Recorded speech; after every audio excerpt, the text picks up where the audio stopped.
Man, it's the T-Train Show. Y'all know what time it is, man. What up, T? What up? Hot Rod. What up? L-Train. Y'all know what time it is, man. It's the Three the Hard Way. Welcome to another edition of Three the Hard Way.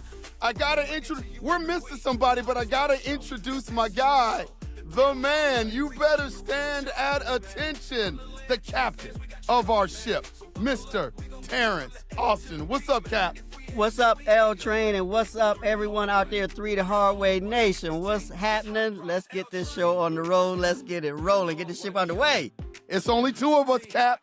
Just two of us, yeah. What's up with that? Yeah. We can make it if we try. Just the two of Hot Rod has taken a hiatus. Now, we know where he is, right, Cap? We know where he is. He's in Cleveland, Ohio somewhere, but we don't know the exact place he is. So there is a APB out. APB out for Hot Rod. Now, just like with any other APBs, don't approach him. Don't approach him. He's dangerous. He's dangerous. He's real dangerous. Especially when he's back in the 216. He's really dangerous.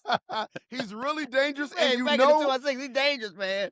You know he wants to smoke, but as the show goes on, as you always know, if you guys see Hot Rod somewhere, or if you think it's Hot Rod, call 1-800-THE-CAP or call 1-800-L-TRAIN, and we will try to update people of where Hot Rod is during the course of the show. That sound good, Cap? That sound good? That sounds great. Sounds great. Man. Sounds great. Well, big week for the Cleveland Browns. Real big week for the Cleveland. Thursday is when all the answers are going to be, in the forefront. There's a lot of speculation of, the Cleveland Browns may go wide receiver.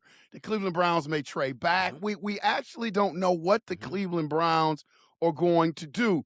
But Cap, I wanna read you this because this came out from Mel Kiper today. And he feels like the Cleveland Browns are going to switch things up. He feels like the Cleveland Browns are not going to stay at 6.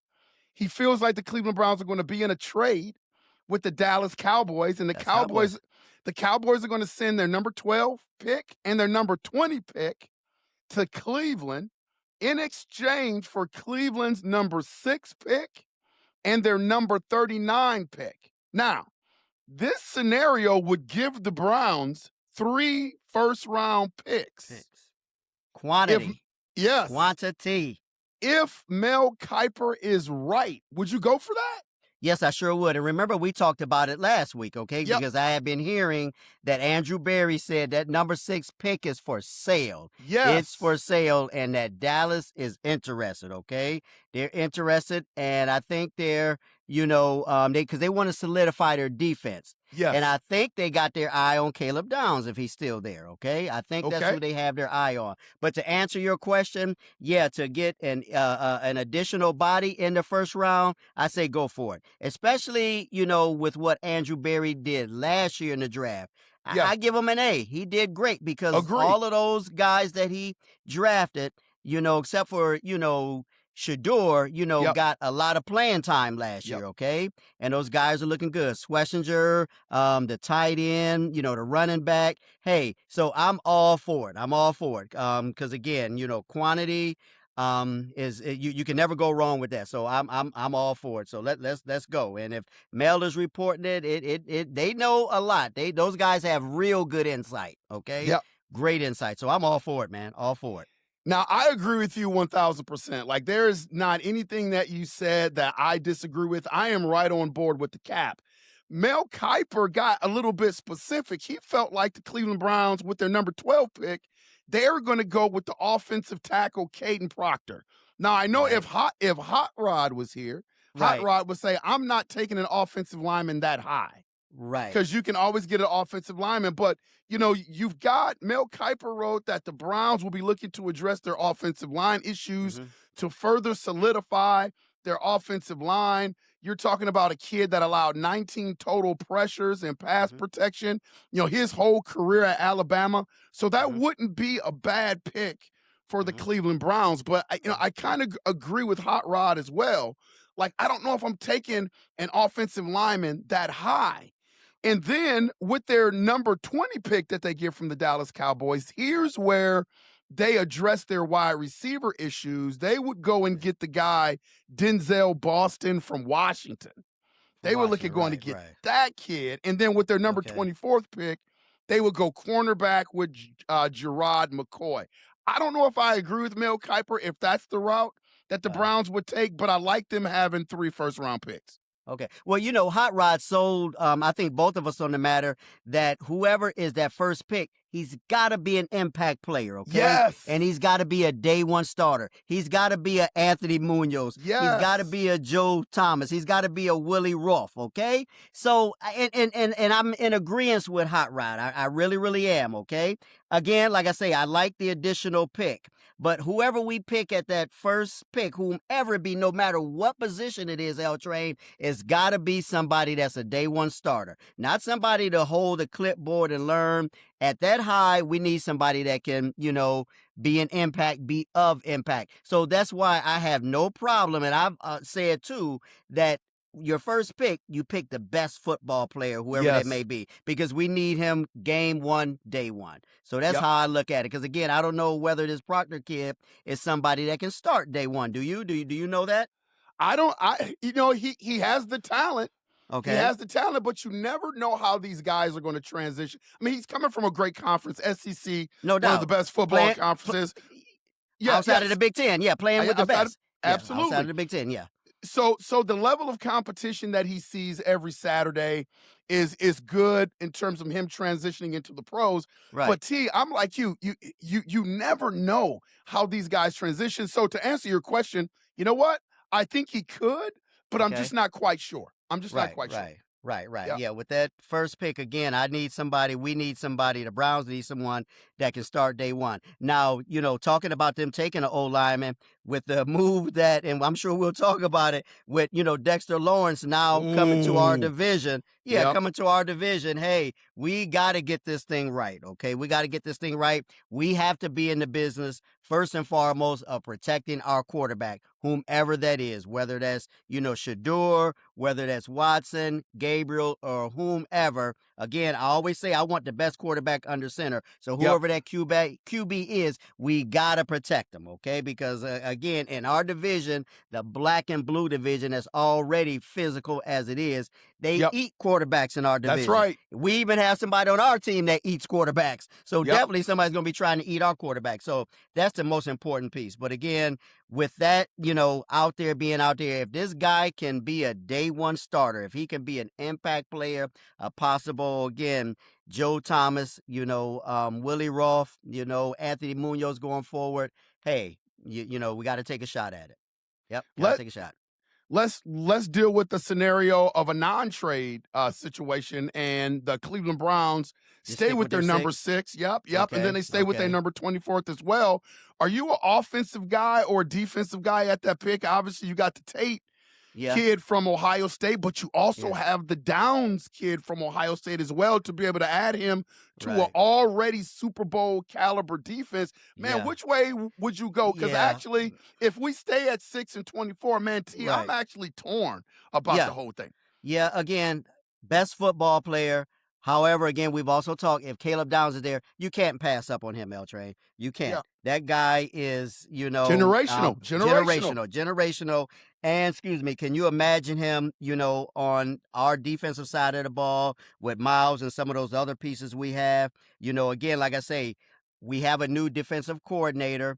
So things are going to look, the same system they say is going to be in place, but things are going to be a little different because you got a new person, back there.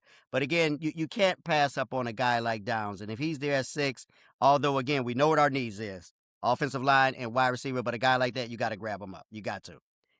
Yeah, that guy is Ed Reed-ish. He is Tom Darden-ish. That guy is, Mm-hmm. Yep.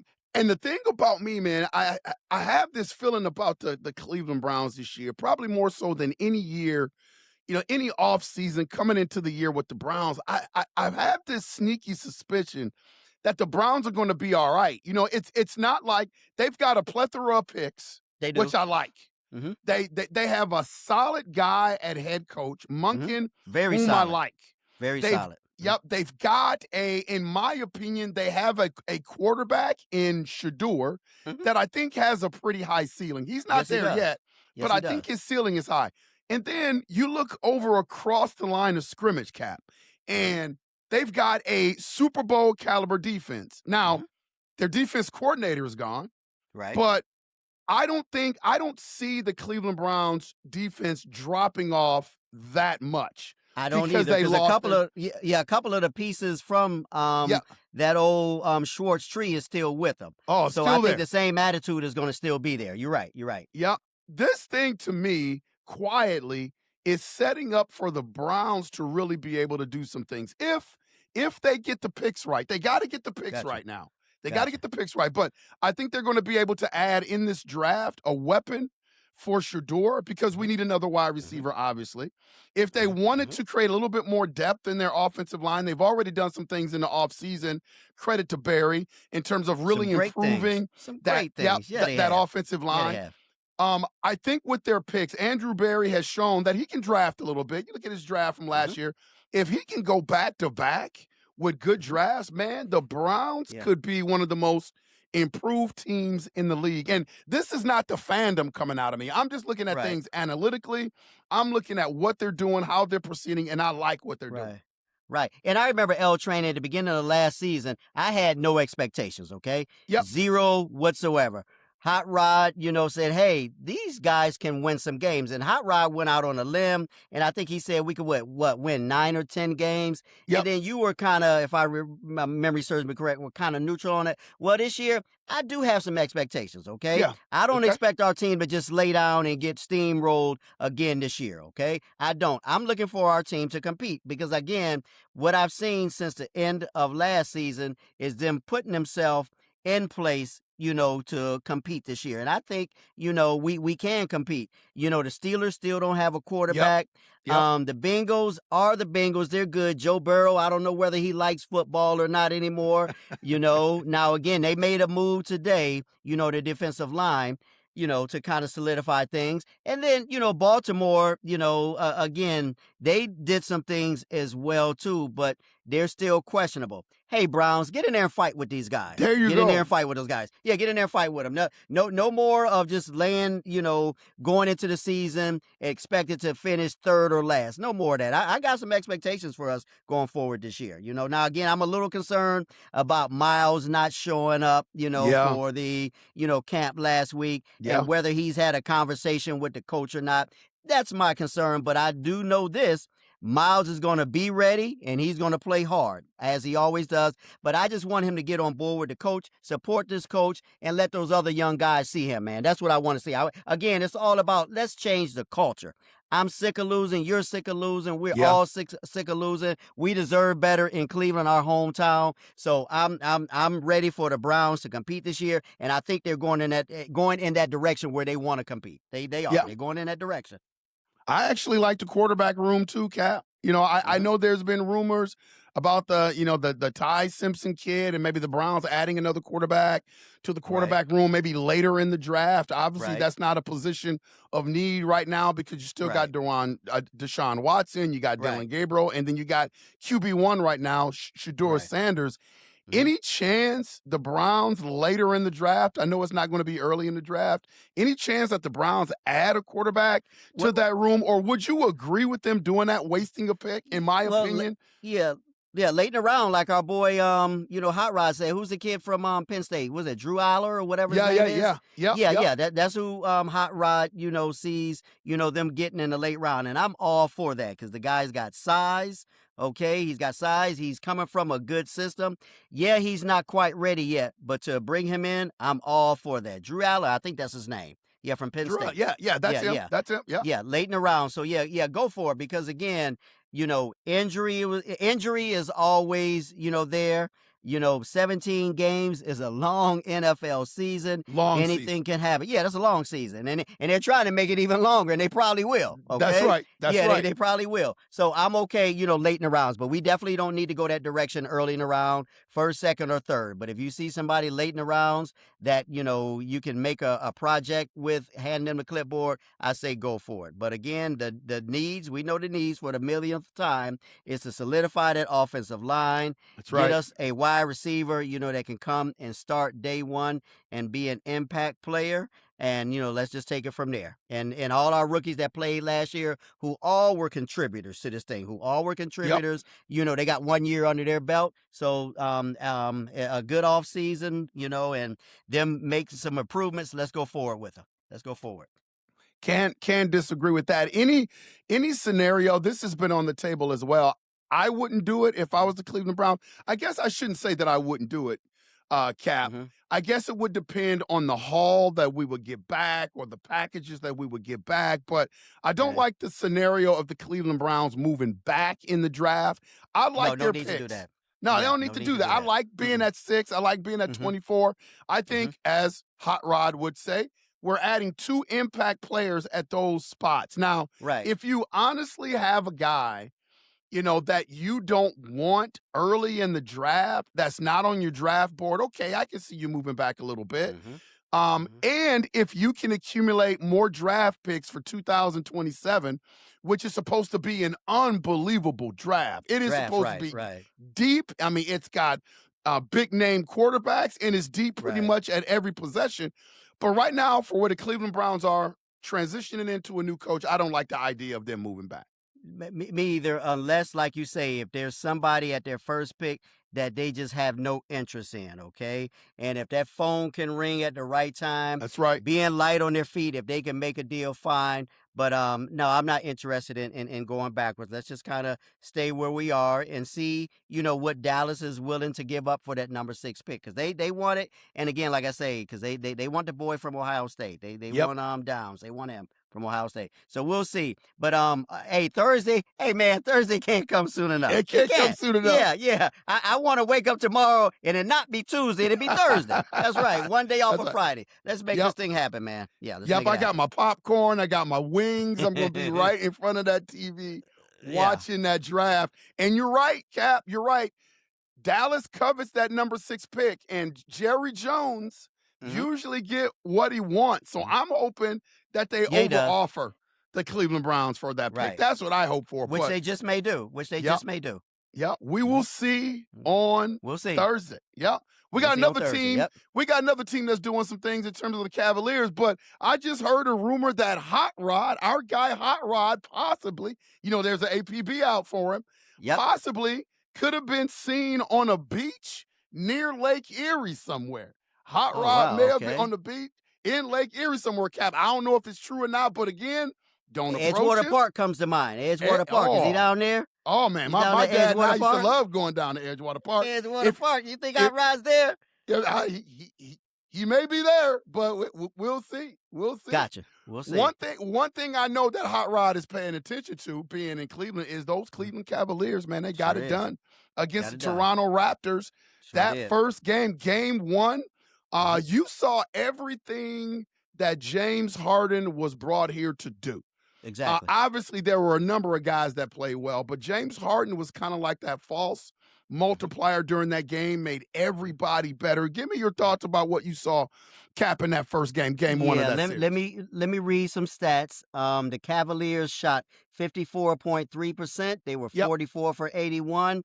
From the 3-point line, they were 16 for 32, shooting at 50%.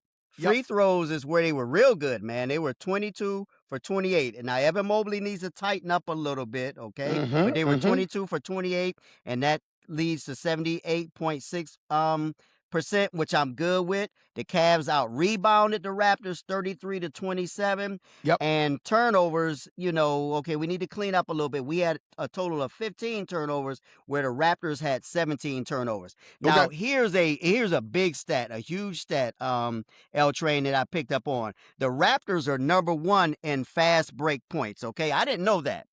They are number 1 in fast break points, and guess what? The Cavaliers held them to just 3.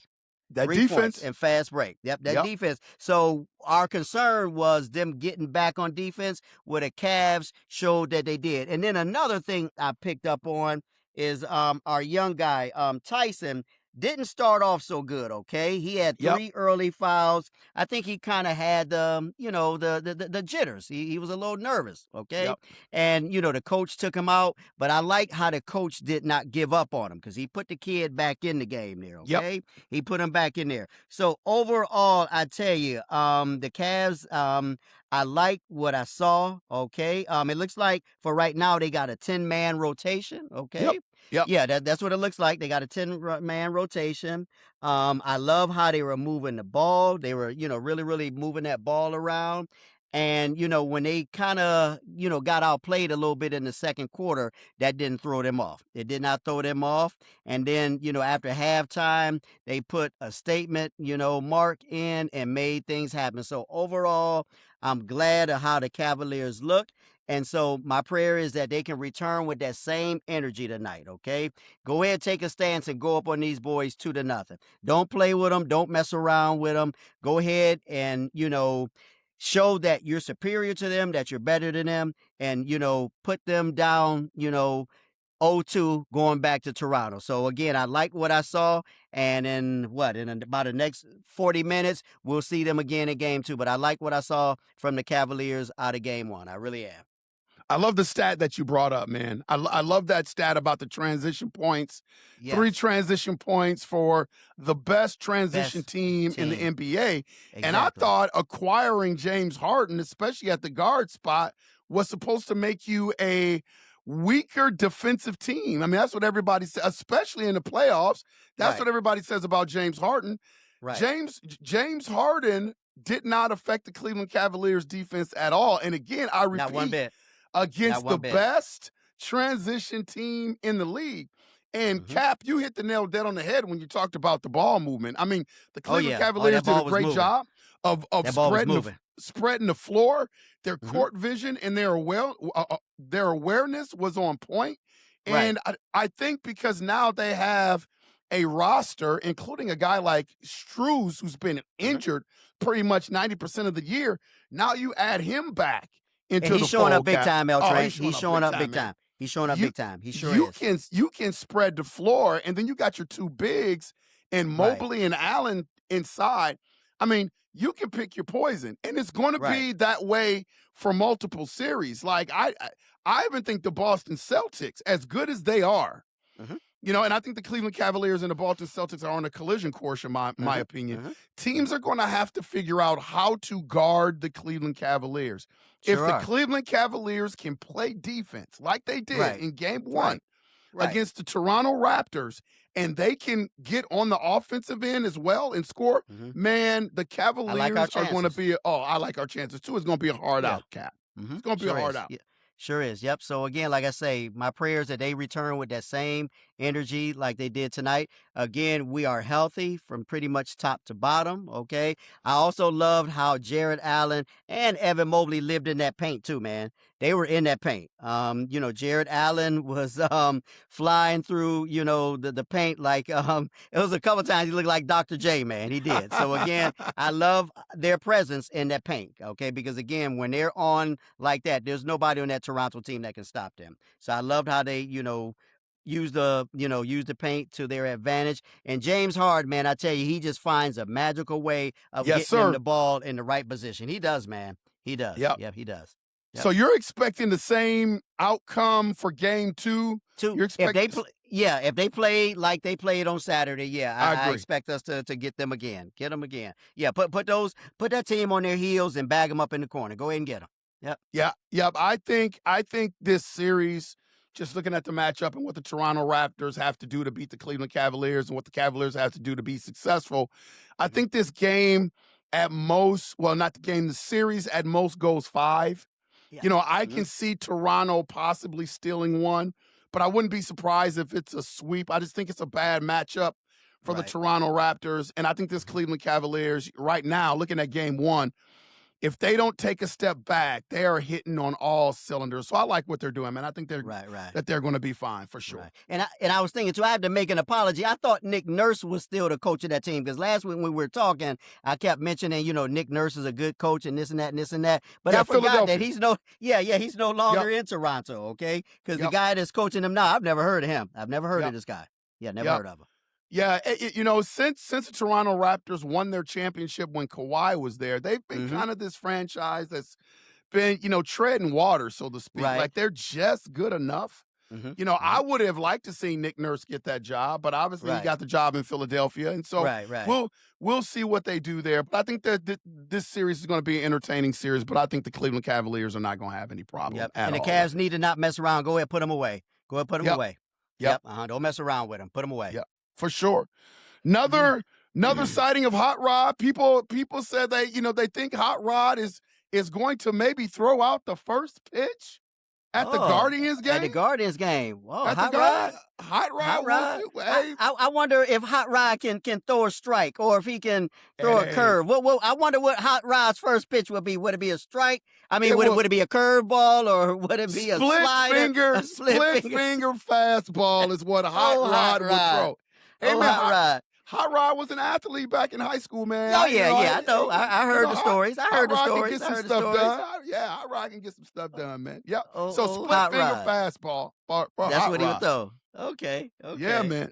Biggest story in sports, Cap, over the past week and a half, man, is the whole Diana Rossini, Mike Vrabel thing. Yikes. It started off, maybe as something that was platonic and, maybe it was just wrong place, wrong time. Somebody just snapped a photo and there was a really, really good explanation for it. And then as stuff has started to come out and people have kind of been silent on a lot of the topics and issues when it comes to that, it's messy, Cap. It's messy. I've heard a lot of people talk about it. I've talked about it on my show extensively. Give me your thoughts about the whole Diana Rossini, Mike Vrabel thing, man. Yeah. I remember when I first heard about it, okay? Heard about it. Both of them kind of made light of the situation, okay? Both of them made light of the situation. Yeah. And I heard about it by listening to, The Odd Couple, Fox Sports Radio, and they were talking about how it was a conflict of interest, okay? It is. She has inside information, okay? She's privy to information that a lot of folks aren't privy to, okay? Now, with that being said, it comes down to ethics and being a professional, okay? The role that she plays in, and then being possibly linked to a head coach. I don't know what their relationship is, but it has developed. And now we kind of know that it is one of those situations where sometimes men and women do men and women things. Okay. Sure. But initially, again, it was all about, being a professional. Okay. Being a professional.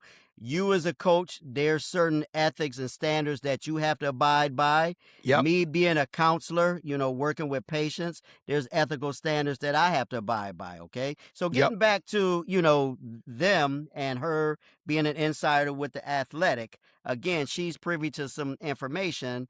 And, who's to say that she may not, pass that on? Now, again, initially, they both, made light of the situation. But then when you look at those pictures, those weren't just cell phone taking pictures. No. Those were kind of like still shots, like somebody's, like private eye. Yeah, private eye type stuff. Yeah. Hey, man, I'm going to pay you such and such to keep an eye on that person. Right. Those are the shots that get delivered. So it's a little bit more to it. And initially, the Athletic who she worked for, they defended her. They said, it was nothing. But then as the story built, they said, hey, she's been taking off some duties, blase, and they're going to have to investigate.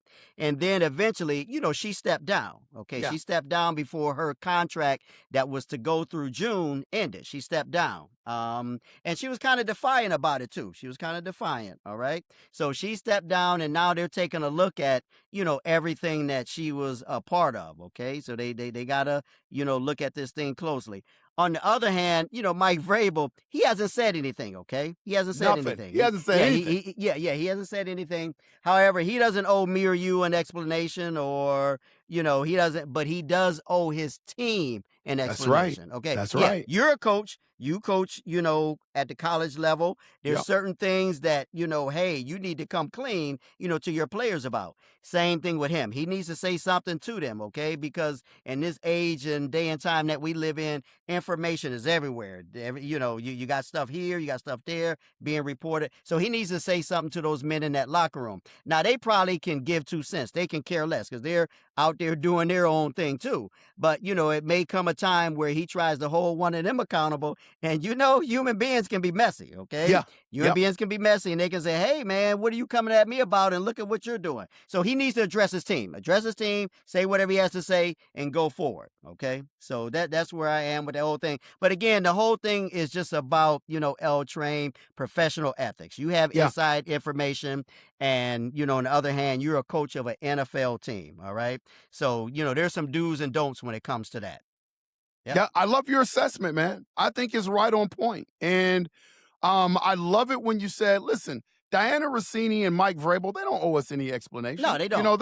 They are adults, and again, I'm not, a lot of people have gone there, but I really don't care about their relationship, whether they're having an affair. That is their business. But when you use the word NFL insider for The Athletic, you are an insider. That comes with a level of responsibility. A lot of privileged information. Absolutely it does. And then you have the head coach of a team that almost won the Super Bowl. Super Bowl, right. Almost won the Super Bowl That's this big year. deal stuff. That's not the little that's not the little Pee Wee League team in my community. It ain't about that. Yeah, you're NFL. Yeah, big time. So Diana Rossini and Mike Vrabel, they don't have to come clean about their relationship, but the optics of the hand holding, the in the swimming pool together, the hugs, the one thing that you can't explain away is that I don't know whether it's an affair, and I don't care, but there is a level of closeness between those two. Yeah. And you are compromised. Yeah. And so you can't have that. So she, in my opinion, she had to step down. Right. Okay. Because now you can't trust the information that is coming from her because she's compromised by a relationship. Now, I know a lot of people are thinking that everybody is kind of piling on Diana Rossini, and I can honestly kind of see that from an outsider looking in, but Mike Vrabel's not going to get fired. Okay. That's not going to happen. He's not going to resign. You're talking about they already fired their previous head coach before Mike Vrabel. They gave him a year. Now you have a guy that has just led your team to the Super Bowl. Almost, had an opportunity to win the Super Bowl. So I hear people out there calling for Mike Vrabel's resignation. That is not going to happen. And T, especially when it's coming from the New England Patriots, man. I mentioned this. I mentioned this on my show. Like the New England Patriots, I don't know what's in the water there. Spygate. Spygate. Deflategate. Deflategate. Yeah, the owner being at the massage parlor, all kind of stuff. Yeah, there's always some mess going on with them. Yeah, the Hernandez thing with oh my God. I mean, every other year there is something, and forgive me, New England Patriots fans, I'm not piling on your team, but there's been a lot of drama. There's been a lot of things that have come out that organization. This has kind of been the least of their worries. I mean, this is a big deal, but compared to the other stuff that the New England Patriots have gone to, not really a big deal. Now, I will say this, L Train. Now, let's say, football season is not too far off. And let's say, for instance, they come out and they're winning. You definitely won't hear anything. Okay. Nope. However, you don't want to start off 1-3, 2-4, 2-5. Okay. Nope. And then, you may begin to see some cracks in the armor. And again, like I say, those players on his team, again, do they really, really trust their coach? Okay. Yep. And he seems to be that kind of guy that, is a good leader, a solid leader. So I think he has a grasp of his team. But let's say, for instance, if, again, he doesn't say anything to them guys, but then he's trying to hold them to a standard. Those guys are millionaires with brands, with, all kind of followers and clothing lines and all that. They're celebrities themselves. You don't want to come at them the wrong way because, again, they'll say, okay, hey, man, what are you getting on me about being late to meetings or being here or being there or doing this after hours? And you got your stuff, too. So he's got to really, really be careful that, he keeps his troops, again, how would I put it? He be that leader. He be that guy to them. So come clean with them. Again, get in the locker room, say, hey, fellas, hey, I know y'all are hearing my name in the news, this and that. Address it with his team and just go forward, okay? Because one thing as a leader, and I was a leader for a number of years in the military, you don't ever want your sailors or your Marines looking at you, with a side eye, not really, really trusting you, okay? Yeah, You don't want your guys and girls not trusting you. That puts you not in a good situation. And he really gravitates towards that. I was at shout out to Patrick Buchanan, who invited me to the Minnesota Vikings joint practice cool. last year with the New England Patriots and the Minnesota Vikings. Okay. And I was down there pretty close, man. And up close, you were up close, yeah. Absolutely. And the one thing that I saw from Mike Vrabel at that time, and this is before we knew that they were going to be a Super Bowl team, right? Is that he was down there with the players. He's a leader of men. Coach. Yep. He's a leader of men. He is. And there was a scrum that broke out. They had, they always have like these inter squad fights or whatever. Yeah. Vrabel was right in there with the players, man, grabbing Viking players and pushing Viking players. There you go. Yeah, he's a big dude, man. He's a big dude. He's a big dude, and that showed me that he is really trying to win over his players. Because you don't do stuff like that unless you're trying to win over your players. Right. So now, now your players are like, man, he's in the foxhole with us. If he's willing to go out and scrap with us. Yeah, that was really impressive from Mike Vrabel. And I thought, okay, here's a guy that is really, really trying to win his guys over. So you're right. The one thing that he doesn't want to do is build up all that equity in terms of being in the foxhole with those guys.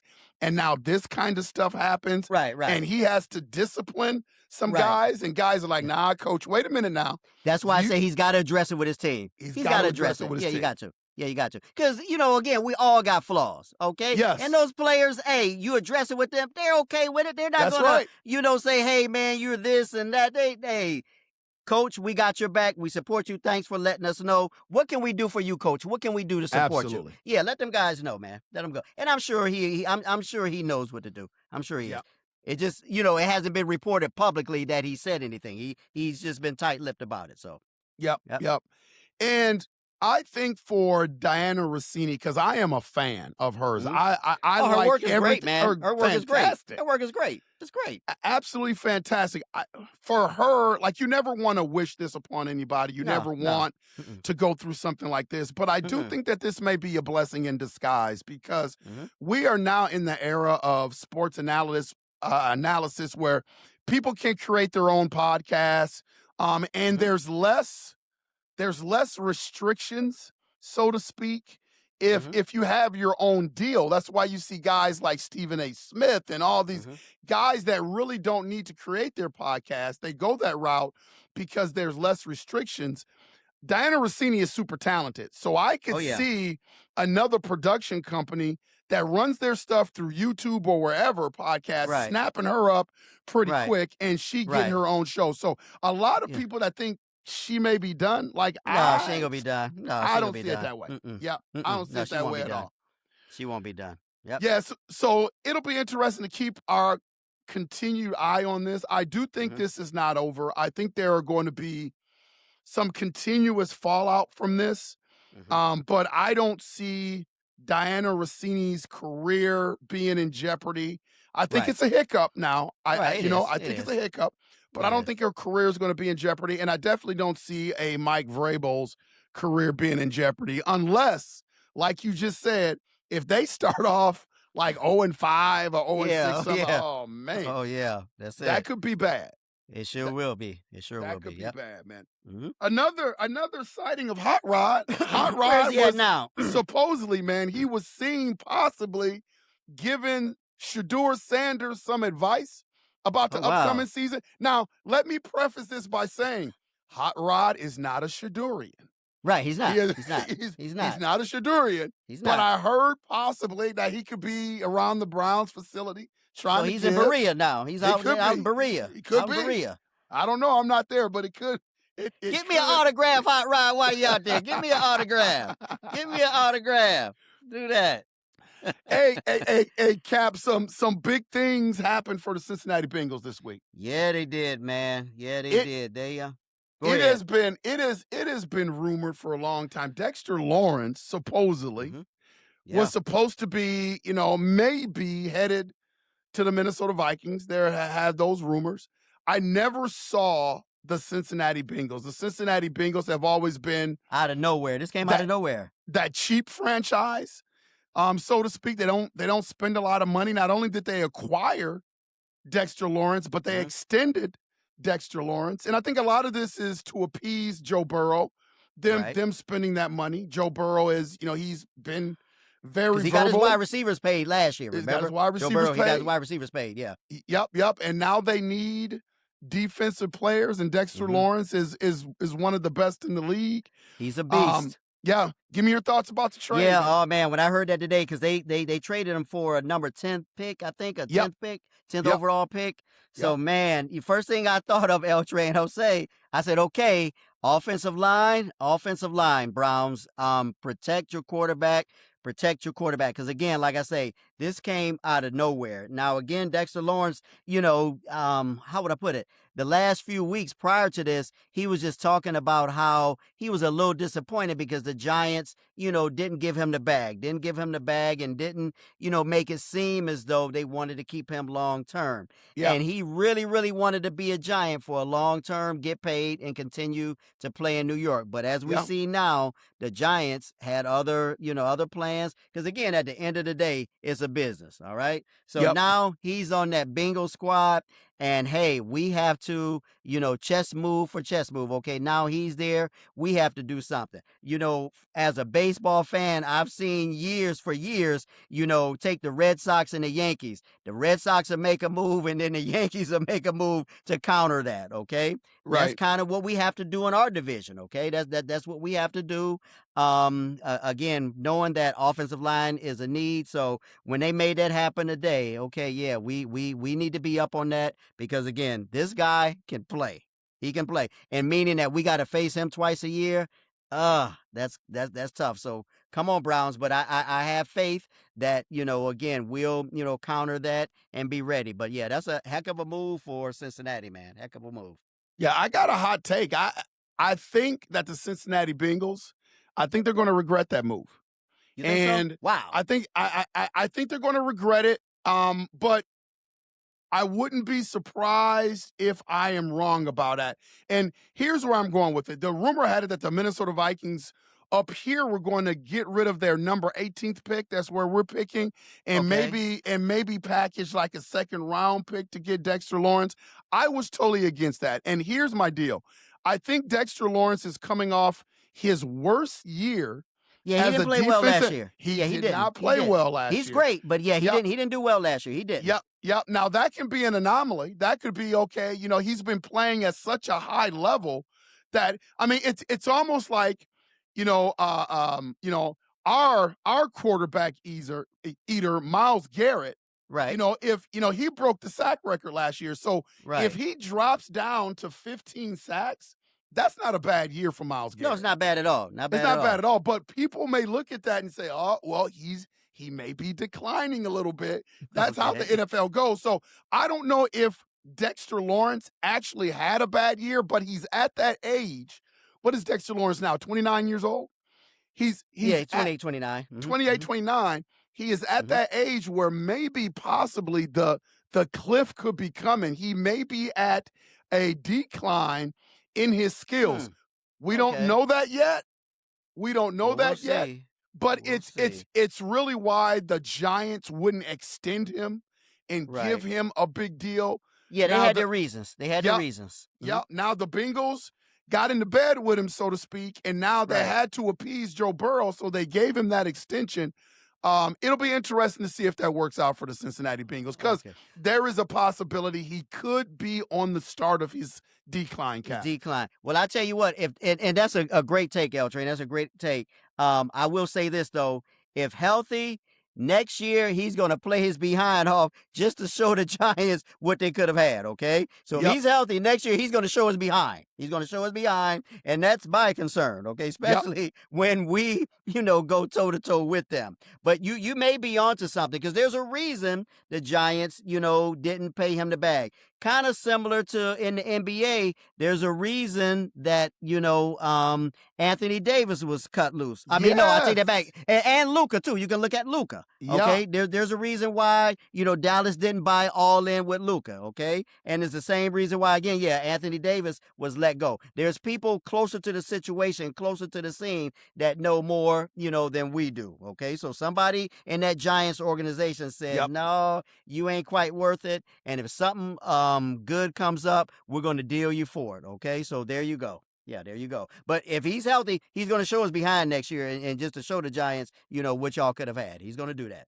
Yeah, but if you're looking at the Giants, they're sitting pretty. They got 2 picks in the top 10. Top 10. Mm-hmm. 2 picks in the top 10. And I do think that this kind of directly affects the Cleveland Browns because now you're talking about the Giants getting that 10th pick. Now they can flirt with a Caleb Downs.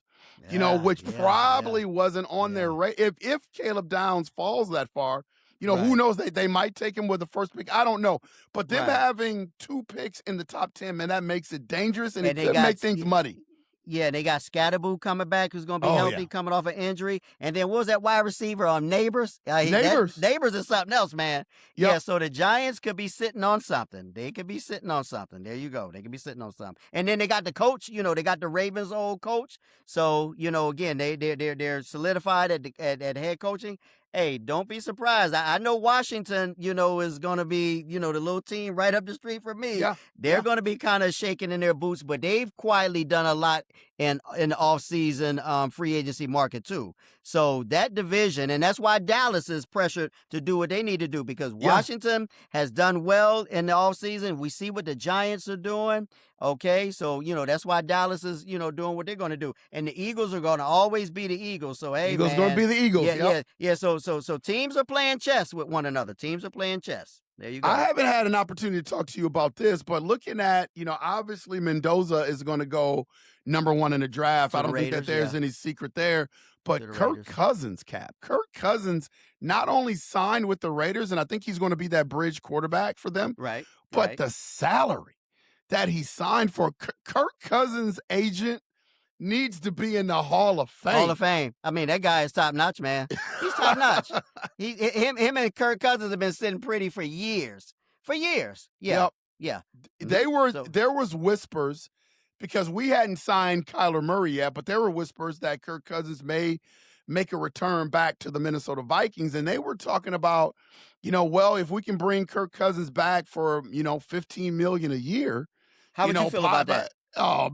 First of all, I'm not a Kirk Cousins guy, and I'm in the frame of mind. He's a good quarterback. Don't get me wrong, but just not for my taste. I'm in the frame of mind where I'm all about winning Super Bowls, man. And so I understood bringing Kirk Cousins back to possibly be a bridge for J.J. McCarthy. I get all that, but I'm about for the Browns and the Minnesota Vikings. I'm about making moves that get us to the promised land, and if the moves aren't going to make us to the promised land, I'm not down with it. So I just knew that Kirk Cousins wasn't going to come back for $15 million, and the contract that he signed proved that. The Raiders gave him the bag. Right. It's not as big of a contract as it looks, but they've got some incentive things in there that if he plays pretty well while Mendoza is learning, that he will get paid. But ultimately, that's going to be Mendoza's job. I was just surprised at the contract. L Train, how much football does Kirk Cousins have left in him? Because he's a pocket guy and he's not running around there, so that Achilles injury is not that big of a deal. He can make all the throws, man. He's good. He's good for about 3,500 to 4,000 yards. I think he has, 1 or 2 more good years in him. And he's really good, on TV. So he doesn't need to play. People are talking about CBS and Fox. They want to hire him or whatever. So, Yeah. he's pretty good with that. But to answer your question, Yeah. about 2 more years. I think he can play 2 more years. Yeah. You're right. And I've Yep. heard his analyst. He knows the game. He I've heard his does. analysis in certain instincts. Yeah, he knows the game. He's good. Yep. Good Okay. guy. He gave the Minnesota Vikings some really, really good years up here, but we just need he did. somebody that can get us over the hump, and that's always I been remember my him in deal with Washington, when RG3 lost the job and he took over there. He was solid up there. He was. Yep. Yeah, Yep. they weren't winning much, but he was playing his butt off, man. He was playing his behind off. He sure was. Yep. I want to pick your brain on this, T, before we wrap this up. I want to go back to the NBA. Were you surprised at what the Orlando Magic did to the Detroit Pistons? I'm glad you mentioned that. No, I wasn't surprised, okay? Because those teams are very similar, L-Train. They're very similar. They're physical. They play good defense. But you know what the difference is, L-Train? What's Orlando can score. That's right. Orlando can score. They can score. That's the difference. I tell you what, it didn't shock me last night that they won. Okay, it didn't shock me. So they've done what they are supposed to do. They stole one on the road. So now all they have to do is defend home court. Okay. We have been saying Detroit, they were worthy of the number one, but we were number one last year too, and you see what happened to us, okay? Now, again, getting back to that Piston team, they're physical, they play defense, but outside of Duncan Robinson and Cade Cunningham, there's nobody that I fear as far as, constantly putting the ball in the bucket, okay? They got their hands full with Orlando, okay? They got their hands full with Orlando. Orlando stole one last night. I'm sure Orlando was just going to balls to the wall in the next game and try to take two. Now, I think that's going to be really, really tough, okay? Because, again, playoff basketball is all about adjustments. And it's all about adjustments. So what, Detroit didn't do well in game one, they'll do better in game two. But still, Orlando will leave out of there at least, tied, if not up 2-0. But again, it didn't surprise me. And again, those teams, again, are very, very similar, L-Train, outside of the fact that Orlando can score, man. And that was the difference last night, and it could possibly be the difference going forward. I'm not really, really sold on Detroit. I really aren't, because I remember you said that. I'm not sold on them because, again, we match up well against them. We match up well against Detroit. So they like Hot Rod say, they don't scare me at all. I got respect for them, but that Orlando team, hey man, and every time Orlando would go up last night, and then Detroit would kind of close in on them. Orlando would just pick it back up and just go on another tear. So hats off to Orlando, that Magic team, because again, they played their butts off last night, and anything can happen in game two. Now, again, I think Detroit will make adjustments, but the difference between the two of them is that Detroit can score better than them.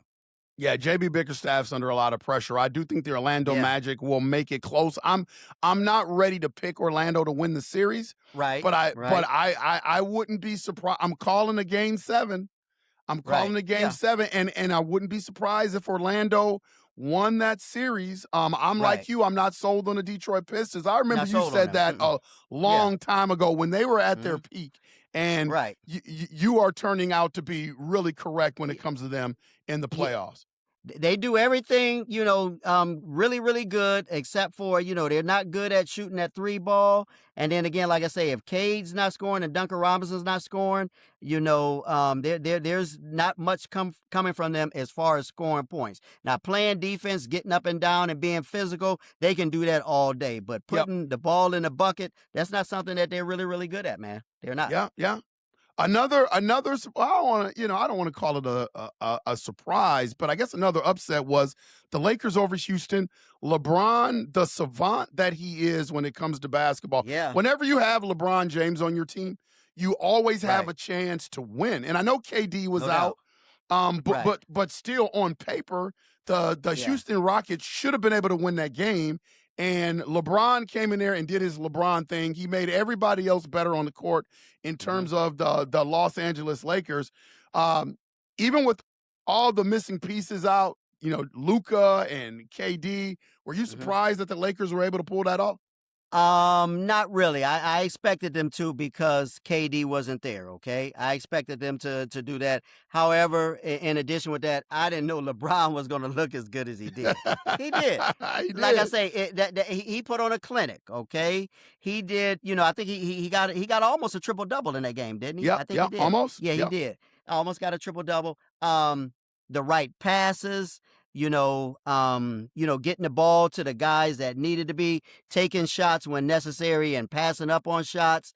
Again, playing defense and especially in moments. Hey, LeBron, I tell you, he's an ageless wonder. And, he made it happen. And because, again, head to head, in the playoffs, KD has an edge on him. Well, again, KD didn't play, and LeBron took sheer advantage of that, okay? Now, I don't know when KD's coming back, but if he's not coming back in game 2, I expect the Lakers to do it again. I expect them to get him again. I do, And, again, but a lot of that was because, KD, wasn't there. But still, LeBron James, the ageless wonder at age 41, man, I tell you, he's a basketball savant. He really, really is, and it showed in that game. It did. It showed. Yeah. I wasn't surprised only because LeBron can come out and affect games in many different ways. It's going to be interesting. I think this is going to be a really, really good series between those two teams. Yeah, we said that last week, the three of us. We said that. We when you asked what other series are we looking at, it's that Houston, Laker, that 4-5 matchup. Yeah, looking at that. So it would be nice for, KD to come back. And I'm sure at some point he will come back. Okay. He will come back. And then one other thing, I watched, your T-Wolves. Yeah. And they were in that thing for a while, L Train. They were. But, the Joker in the paint, I mean, it's hard to have an answer for him, man. That guy, I tell you. And there's nothing really, really special about it. I don't even think he can jump 6 inches. But, hey, man, that guy gets it done, man. He gets it done. Yep, he's got the mind. And people that watch my show, when I comment about the Minnesota Timberwolves, I'm probably one of the few people up here in Minnesota that pays attention to the Timberwolves that really criticizes and critiques Anthony Edwards. I'm the biggest Anthony Edwards fan. But I think sometimes when you have a guy like Anthony Edwards, he is Teflon to a lot of fans. Like, he can do no wrong and he can do this. My only pushback on Anthony Edwards is this. I think he is a great talent. He's the face of our franchise. I wouldn't trade him for anybody in the league. My only pushback on him was there was a time where people were comparing Anthony Edwards to Kobe and they were comparing him to Jordan. And my whole thing was, he's not that. Like, he's a great player, but he's not that. And so when you say that, it almost, makes it seem like you're a hater. But I like the Timberwolves' chances. This is what they do. This is the third time the Minnesota Timberwolves has lost an opening round playoff game only to be in the Western Conference Finals the last 2 years. They are schizophrenic when it comes to playoff games. They're not always ready, but they seem to get interest, once the series goes on. So I wouldn't be surprised if the Minnesota Timberwolves win this series. I'm not worried. They've done this the last 2 years, man. So I think we're going to be okay. How close to 100% is Ant? I know that knee was, has been kind of an Achilles to him, kind of in the way. How close to 100% is he? Because watching him, it seemed as though you see him wincing a little bit. He tries to, he's good at putting on a poker face and, compartmentalizing that. But how close to, he just doesn't seem healthy. So, yeah, where is he with that knee? Yeah, he is a tough kid, man. He is a tough kid. So you're right. He does a great job of putting on a poker face. I think his knee is not 100%. I think it's around 90%.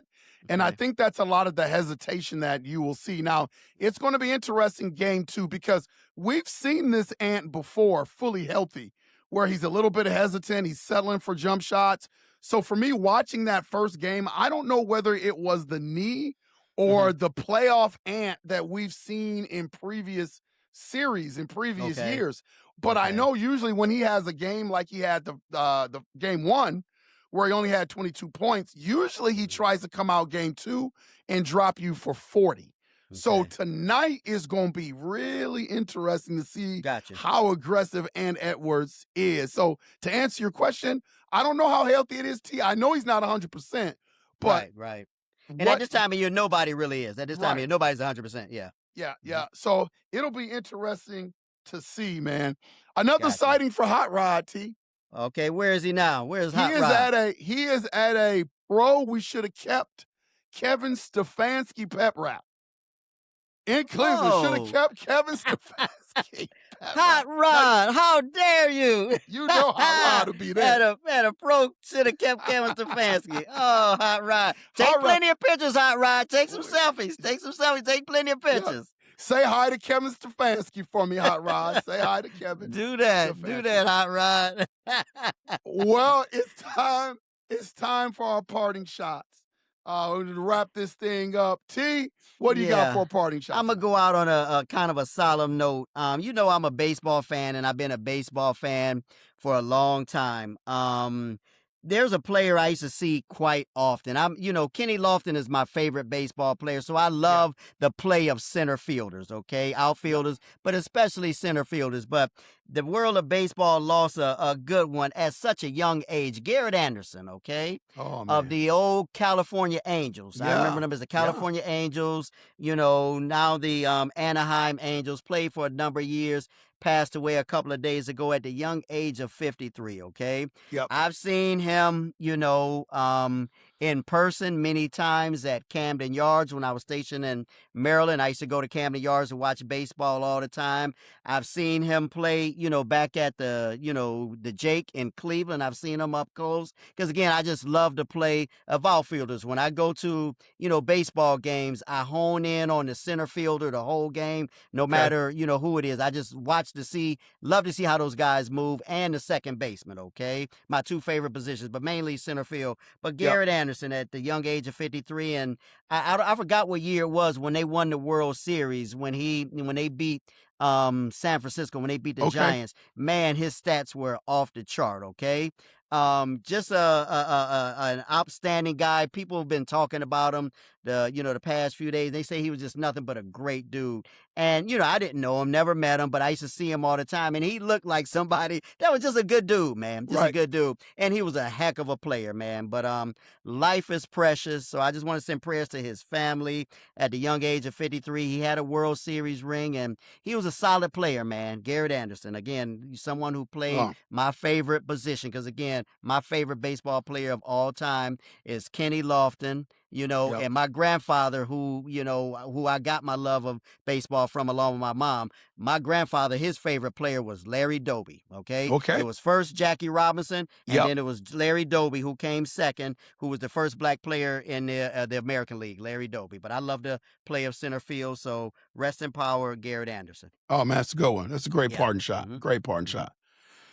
My parting shot is shout out to AAU basketball. I've been traveling to a lot of different tournaments. It's like for college coaches, it is a one-stop shop. And it's a great AAU has grown so big over the years, and it's a great place for you don't have to travel, to this state and then go to this state. You got all of these teams that are coming in. I think there was like 480 teams at the event that I went to this past weekend. Teams from Texas, teams from California. I was, rubbing elbows with parents, people that I didn't know that I got a chance to know, talk to some kids or whatever. The problem with AAU ball is that I think it's gotten away from the kids, man. They had weekend passes for parents. Now you're talking about mom, dad, let alone a brother or sister, $93 for a ticket for the weekend. $93. That's kind of steep. Oh, especially with gas prices out of the yang right now. Goodness. You're talking about some of these teams probably took charter buses. Maybe they took airplane flights. And now you got mom and dad want to get in, brother and sister want to get in. That's $400. Cap, that's $400. Train, where does all that money go? Where does that money go? It goes to whatever AAU organization is running that particular event. Then you have concessions and the concessions. I'm just counting the dollars. I'm sitting there watching games, T, and I'm in my head, I'm just counting the dollars. Then for college coaches, you want to get all the contact information. So now these organizations are giving out binders that has all the players, all their information, their emails, their cell phone numbers, their mom and dad's name. To get that binder, $365. So I'm just like, I know you got to make some money, but it's got to be, and let alone, here's what I didn't mention. I should mention this too. Any team that enters this, it was a $465 team entry fee. So whatever organization you're a part of, your team to get into this tournament has to pay $465 just to get into the tournament. Wow. So you start adding all that up. It is, I think families, you have to come down off that price, man, for like $93 for a mom and dad to get in. That's a lot. Because now if you're a family and you can't afford that, you're either not coming to the game or you've got to make a choice of who's going to come watch you play. Is it going to be mom or dad? Right. And then odds are brother and sister can't see you play. So AAU, my parting shot is, you guys, some of these, I know you got to make some money, but some of these events that you have, I mean, you really got to think about what you're doing. You're going to make money anyway, but how much money do you want to make? Okay. All the money. That's what they want. Man. Yeah, they want to make all the money. It's like I was looking at those prices and I said, man, I got to go on 3 Hardaway. This is going to be my parting shot, because the money that went through the place that I was at was just unbelievable. And AAU needs to think about what they're doing, because I just think it's absolutely terrible what they're doing to families and what they're making families pay to get into those events.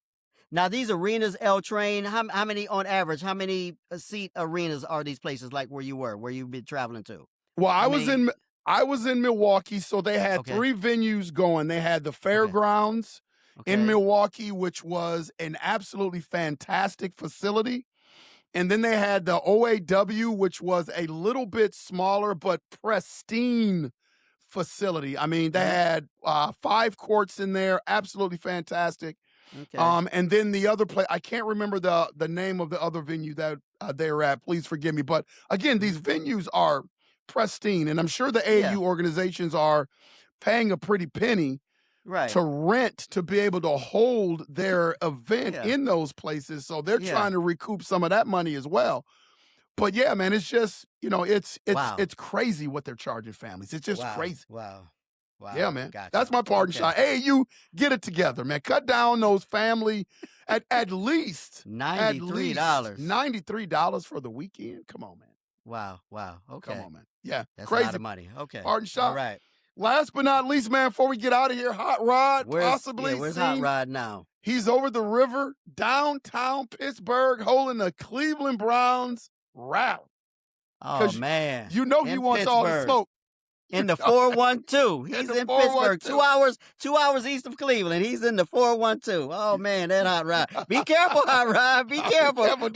We got an APB out on you, but if you're in Pittsburgh doing that, we coming for your safety. We coming to rescue you. Yeah, we're coming for you. I want you to be safe, man. We miss our brother Hot Rod. Just having a little fun with him today. We will have him back next week on 3 to Hardaway, man. Hot Rod, the Cap, and L Train. Anything left for 3 to Hardaway Nation out there, man? No, I appreciate us keeping the show rolling. Hot Rod, safe travels out there. Bring us back a souvenir. And go Cavaliers. I'm about to run downstairs and get in front of the TV and turn them on. We got to go up 2-0. And then the draft is Thursday. So we'll be talking back and forth about that. See what the Browns do in the first round. See what they do. That's right. Can't wait for Thursday. Can't wait for the Cavs game tonight. I'm about to get off here, get in front of the TV as well. Watch the Cavs.